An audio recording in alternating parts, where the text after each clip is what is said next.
Apa saja sebenarnya syarat yang dibutuhkan untuk pengajuan ke profesor? Mau tahu jawabannya seperti apa? Tetap stay tune di channel saya, kita bahas ini lebih dalam.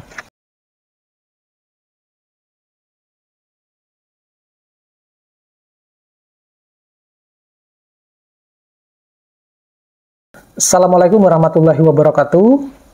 Kembali lagi di channel saya. Disclaimer dulu dari video ini.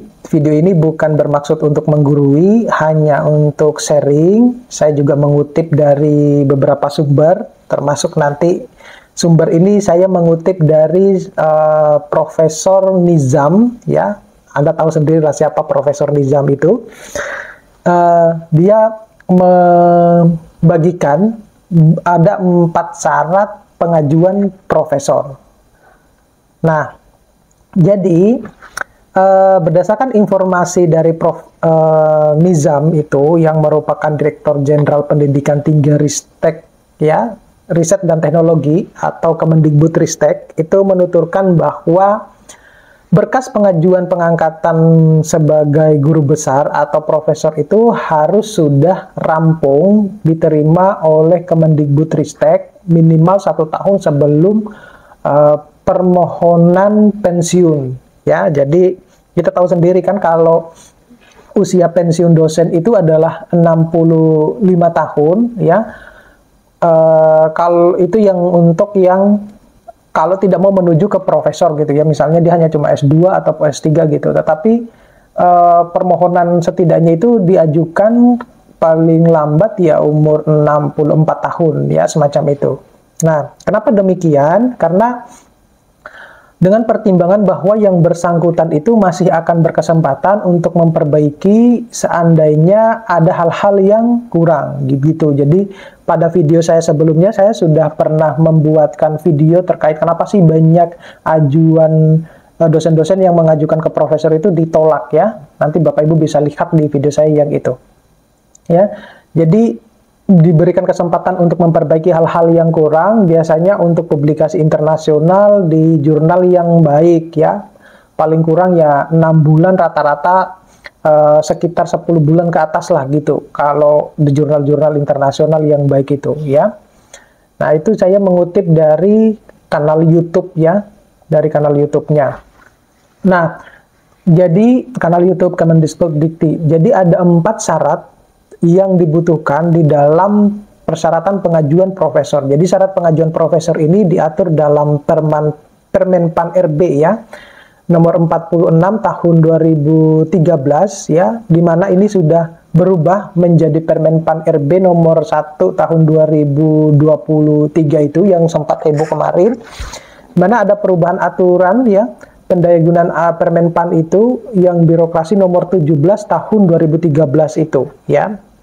Di mana di situ disebutkan bahwa satu, tentunya kalau kita mau jadi profesor ya kita harus sudah lulus S3 dulu. Berarti kita memiliki ijazah S3 ataupun yang sederajat.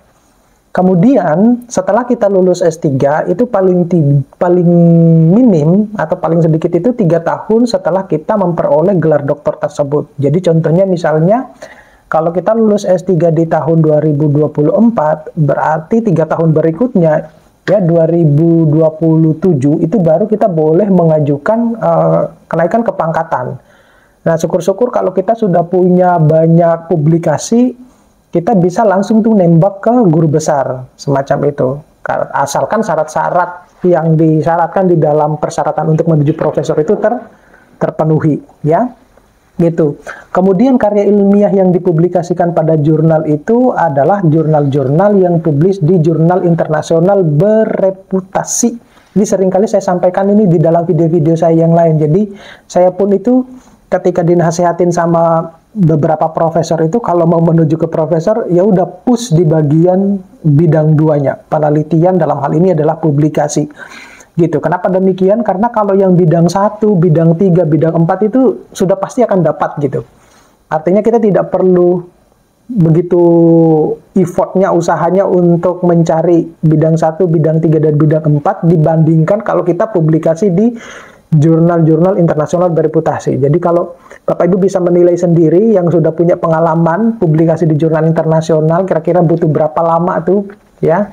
Untuk publikasi ke sana itu butuh berbulan-bulan. Jadi tidak seperti yang kita inginkan bahwa oh dalam publish bulan ini, kemudian bulan berikutnya sudah submit di bulan ini, bulan berikutnya sudah akan publish gitu. Enggak semacam itu.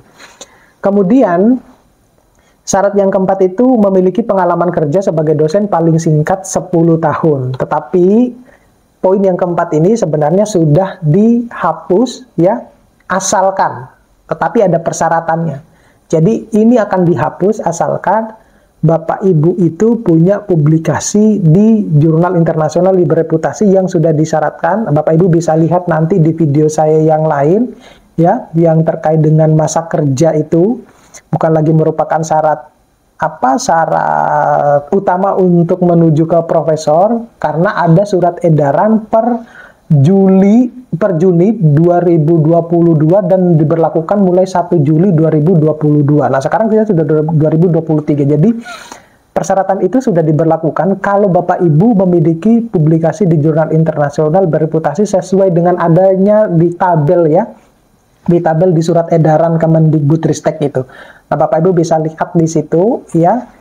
Surat edarannya itu per Juni 2022. Kalau nggak salah 25 Juni atau 20 Juni gitu.